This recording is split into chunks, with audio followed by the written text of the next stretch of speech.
All right, check it out, YouTube. Today I wanted to share with you my Remington Defense R4 in 5.56 millimeter. I have this in a lot of different pieces because I wanted to show you kind of the differences and some of the things that are interesting about this M4. You can see there's a Remington Defense logo, which is not typical for Remington firearms. This lower was made, and I assume the whole rifle was made at their Ilion, New York plant, which had been there, I think that's over 100 years. I believe the plant is shuttered, and it could be, I think, moving once again. So if you notice there's the pictogram lower. You've got one round, then safety. It's got an F1 marked hammer. I am not sure the significance of that, some sort of manufacturer mark. Looks to be of good quality though. And it is an AR-15 lower, semi-auto of course. And you can see there that Remington did a fine job of staking the castle nut so the buffer tube does not come loose from the lower receiver. And you've got your typical Waffle Stock, the M4 Waffle Stock, 6-position tube. And if you notice there is a cage code, and this is a PNS Products produced Waffle Stock. So this is a military contractor Waffle Stock that Remington put on this rifle. PNS Products also manufactures a copy of the KAC, or Knight's Armament Rail. Does a real good job of it. And as you can see, this came with an H2 buffer. I don't know if that's original to this carbine, but I'll assume for the video that it is. Overall, they did a pretty nice job on the lower. Remington Defense back in 2012 secured a contract with the U.S. military to produce M4 and M4A1 variant carbines. Our initial order was going to be 24,000 up into 120,000 carbines, and that would last for many years if it was to go through, and they would produce spare parts and that sort of thing. However, there was some litigation from some of the other contractors that supply rifles to the U.S. military, and I believe at the end of the day, FN actually won the contract to continue making M4 carbines, I'd assume at a lower price or lower rate. So that's kind of that. So Remington Defense, Remington Arms lost that contract. Within the same time frame, though, they would land another very large military contract. It would be for a foreign entity. It would be for the Armed Forces of the Philippines. Essentially, it would be around 60,000 R4s for the Filipino military, and the R4 would carry the name into the Armed Forces of the Philippines. So it wouldn't be called an M4. It wasn't a M4 technical data package carbine. However, it did share many similarities. Essentially, it was an M4A1. It would have a 14.5-inch barrel, just like an M4A1 or M4. It would have the your cut for the M203, like this AR-15 carbine does. There's another cut there, and of course, it would come with a rail system. It wasn't a Knight's style rail. It was something else that Remington, I assume, produced, maybe cheaper. And then also it would come with a forward hand grip. And it was somewhat similar to the M4A1 US product, however, a little bit of different there. So anyhow, going a little bit deeper in this carbine itself, this came with the dual shielded M4 handguards. Many of the newer variants from other producers don't have double shielded. Some of the lower end guns will come with a single shield. This is nice that they included the double shield. I'd assumed that this was what they were going to use for their military contract rifles for the Philippine military, the ones that would actually get handguards and not a rail, if there was a variant as such. Like I said, kind of an interesting rifle.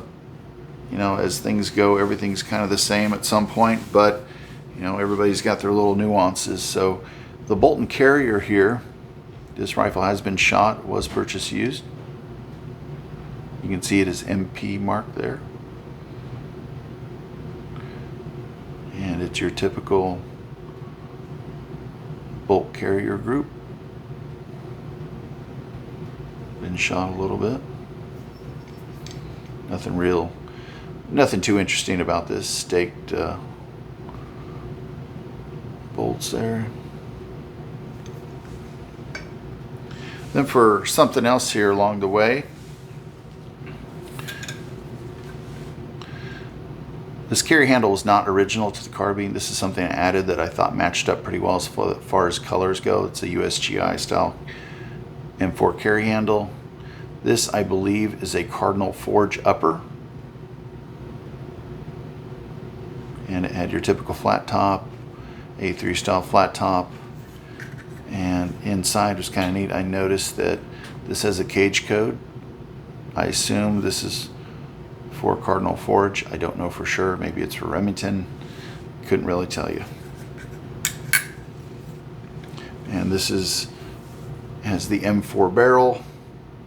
From what I'd gathered online, these barrels were cold hammer forged and chrome lined, so they're somewhat high quality. You can see the feed ramps in the upper that continue into the barrel nut there.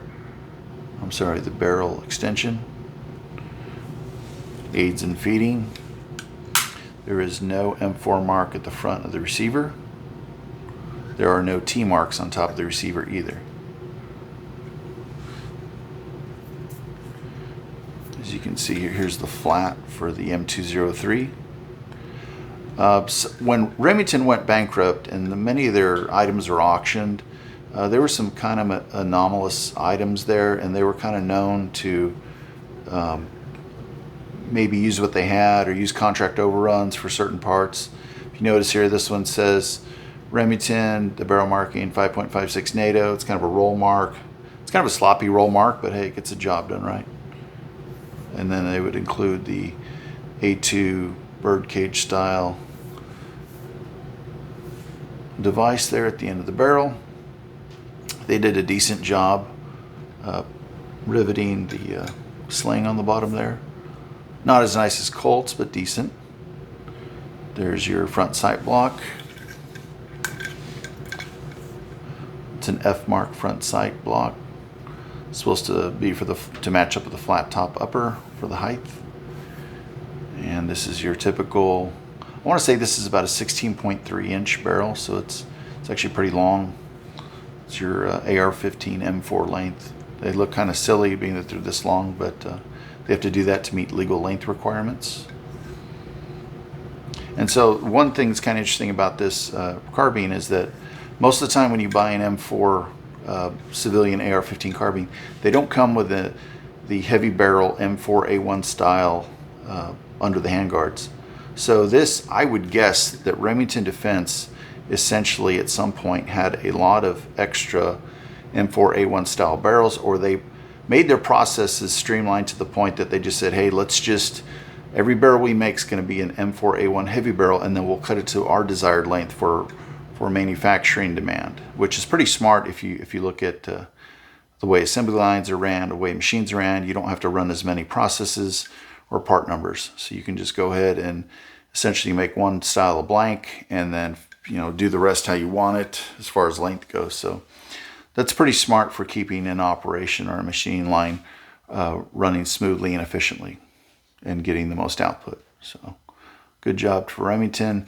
And the nice thing is the customer or the end customer, like civilian customer in my case, has the benefit of the M4A1 style barrel. So like I said, these were all supposed to be cold hammer forged. As far as I've read on the internet online is that the R4s, the Remington Defense civilian carbines, there are not that many out there. So if you come across one, I would definitely, at a reasonable rate, I'd try to get one if I was you. If you're into collecting the kind of stuff that there's not a lot of. It's a good conversation piece.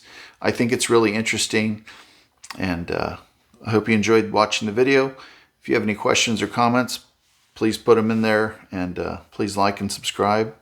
And thank you very much. We'll see you soon.